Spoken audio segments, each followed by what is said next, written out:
तो बेटा अब हम पढ़ने चले एक नया टॉपिक। नया टॉपिक क्या है? उत्सर्जन क्या है? उत्सर्जन का मतलब होता है निकालना बेटा, उत्सर्जित करना। ठीक है। जैसे मैंने बताया, हमारे शरीर में बहुत सारी क्रियाएं होती हैं जिन्हें नाम दिया उपाचय क्रिया।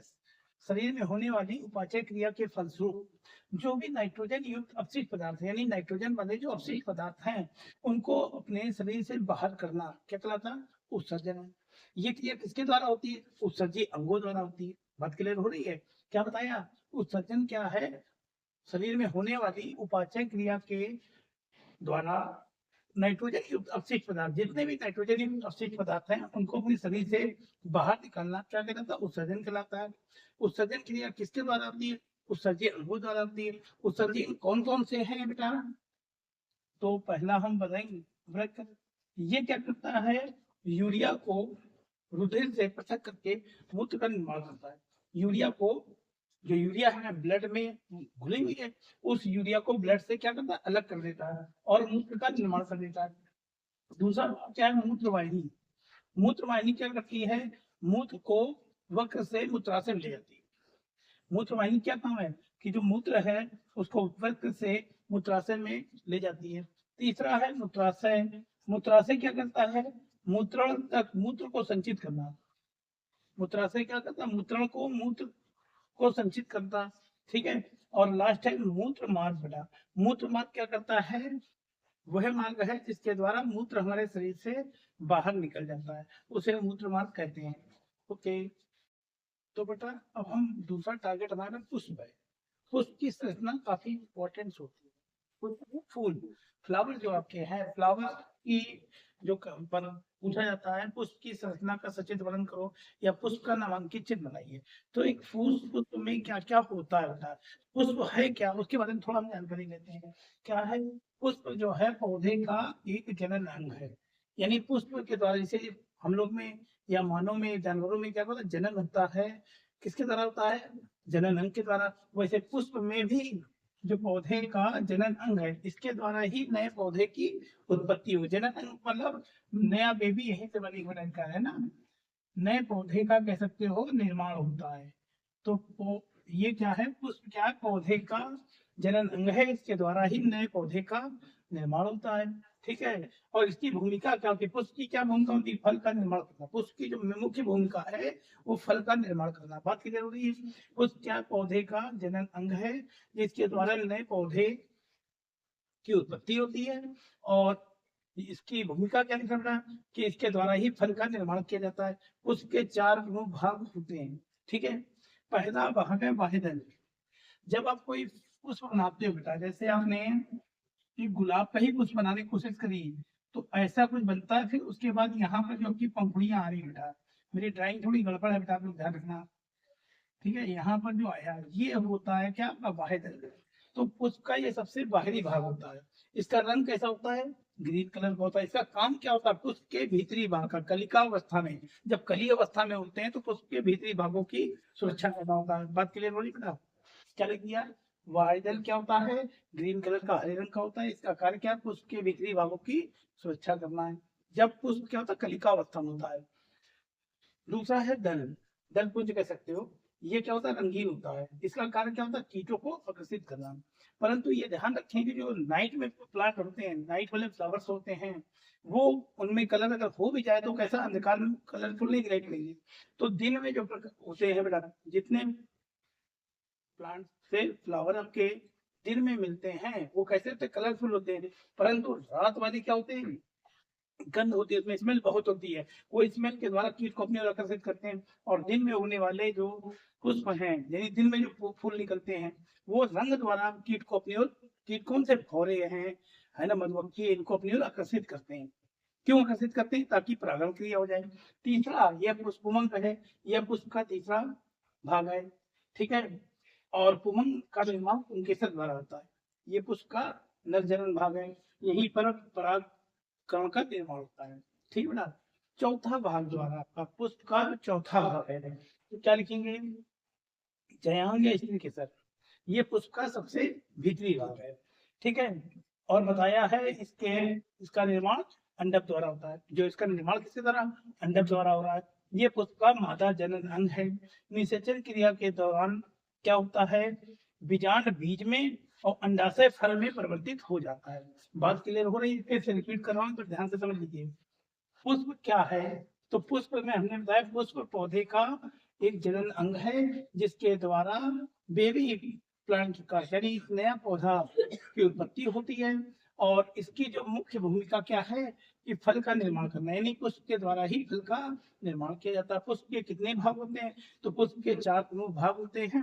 नंबर 1 डालेंगे वह दल, ये पुष्प का सबसे बाहरी भाग है और ये कैसा होता है, गहरे हरे रंग का होता है और ये पुष्प की सुरक्षा करता है। जब हम पुष्प उगाते हैं ना, यही उगाते हैं ना, ग्रीन कलर का जो होता है वो उसका बाह्यदल है। और दल क्या होता है, ये पुष्प का दूसरा भाग है। ये बाह्यदल के अंदर पैक होता है। ये कैसा होता है, कलरफुल होता है। इसका काम क्या है, कीट यानी भौरे और मधुमक्खियों को अपनी ओर आकर्षित करना है।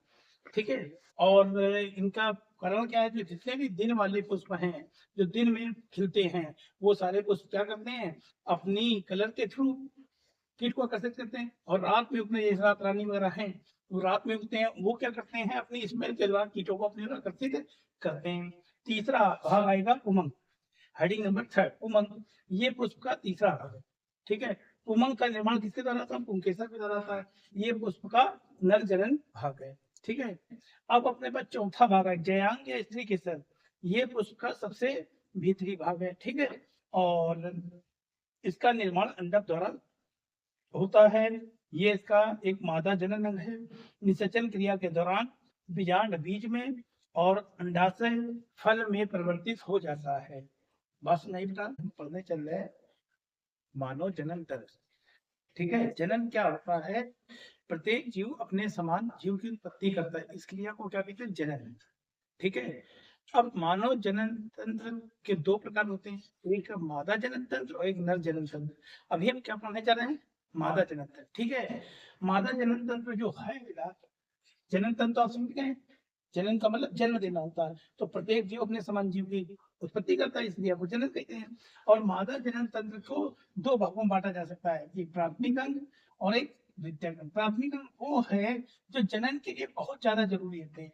ठीक है। और द्वितीयक अंग वो होते हैं जो जनन में सहायता करते हैं। इनका होना होना कोई जरूरी नहीं है, बट ये जरूरी अंग नहीं है, लेकिन क्या करते हैं, जनन में सहायक है बेटा। और लेकिन इनके अगर ये नहीं है तो जनन नहीं हो सकता है। ठीक है। जन प्राथमिक जनन अंग किसे कहा गया, अंडाशय कहा गया है। 2 से 4 सेंटीमीटर लेंथ है इसकी बेटा, अखरोट जैसी संरचना है। और इनकी संख्या कितनी, 2 होती है, 1 2। इनकी संख्या है 2। अंडाशय से या अंडाणु से नहीं बेटा, अंडाशय का जो है कार्य क्या है, अंडाशय का कार्य क्या होता है, अंडाणु निर्माण करना। और अंडाणु जो है वो फ्लोपियन ट्यूब, ये फ्लोपियन ट्यूब बेटा, फ्लोपियन ट्यूब के उंगली नमक संरचना से जुड़े होते हैं। इनकी संख्या कितनी होती है, अंडाणु की संख्या 2 होती है। प्रथम मासिक चक्र में बेटा, ठीक है, अंडाणु का निर्माण एक सिरे पर होता है, दूसरे मासिक चक्र में दूसरे सिरे पर होता है। ठीक है। और इसका जो मध्य भाग होता है उसे गर्भाशय कहते हैं। बच्चा कहाँ पैदा हो रहा है, माँ के पेट में नहीं, गर्भाशय में पालन पोषण होता है। ठीक है। जिसकी नाशपाती के आकार की संरचना होती है बेटा। ठीक है। इसका निचला सिरा योनि द्वार कहलाता है। और दूसरी बात है, जो अंडाशय में 2 बने, अंडाशय क्या करता है, अंडाशय का जो मेन कार्य है वो मादा युग्मक द्वारा अंडाणु का निर्माण करना है। दूसरा कार्य होता है मादा जनन सेक्स हार्मोन। ठीक है। मादा जनन सेक्स हार्मोन के कारण ही जो आवाज का पतला होना है, जननांग पे बाल आना, स्तन का विकास होना, ये सभी कार्य संभव हो पाते हैं। अगर ये नहीं होगा तो बेटा इनकी वजह से ये सारे पार्ट नहीं हो पाएंगे। और ये होता कहाँ है, मादा जनन कमर के निचले भाग में पाया जाता है बेटा। ठीक है। जिसे हम लोग क्या कहते हैं, मादा जनन तंत्र कह रहे हैं। इसके सहायक अंग कौन कौन से हैं, सहायक अंग, सहायक नलिका एक सहायक अंग कहलाएगा, एक सहायक ग्रंथि कहलाएगी, और दूसरे कहेंगे बाह्य जनन इंद्रिया। बाहर इंद्रिया कौन सी, जनन इंद्रिया कौन सी है, जो हमें बाहर से दिखाई पड़ती है, यानी हम बाहर से जो उसकी देख रहे हैं फिगर, वो बाहर जनन इंद्रिया का। और आंतरिक जो है वो इंटरनल पार्ट है, जैसे ये है, ये हम नहीं देख पाते, ये हम तो ये संरचना देख रहे हैं, तो बाह्य जनन अंग यही कहलाएगा बेटा। ठीक है। क्या क्या पढ़ा दिया आप लोग ने कि मादा जनन तंत्र क्या है। तो पहले हमने जनन की डिफाइन बताई। जनन क्या होता है कि प्रत्येक जीव अपने समान जीव की उत्पत्ति करता है, इस क्रिया को जनन कहते हैं। ठीक है। मादा जनन अंग के दो प्रमुख भाग होते हैं, प्राथमिक अंग और द्वितीयक अंग। प्राथमिक अंग वो हैं जो मादा जनन तंत्र के लिए बहुत ही जरूरी है। अगर ये अंग नहीं होगा तो जो संतान उत्पत्ति नहीं हो सकती है। ठीक है। प्राथमिक अंग किसे कहते हैं? अंडाशय कहते हैं, जो 2 से 4 सेंटीमीटर लंबा है, अखरोट जैसी रचना है, और इनकी संख्या कितनी होती है? 2 होती है।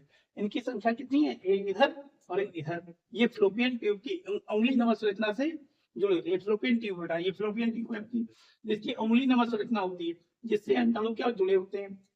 ठीक है। और इसी में एक पाया गया मादा जनन सेक्स हार्मोन। इस हार्मोन की वजह से ही आवाज का पतला होना, जननांग में बाल आना, स्तन का विकास इत्यादि कार्य होता है। ठीक है। दूसरा है सहायक अंग। इनका होना जरूरी नहीं है, परंतु जनन क्रिया में ये सहायता करते हैं। कौन कौन से होते हैं बेटा?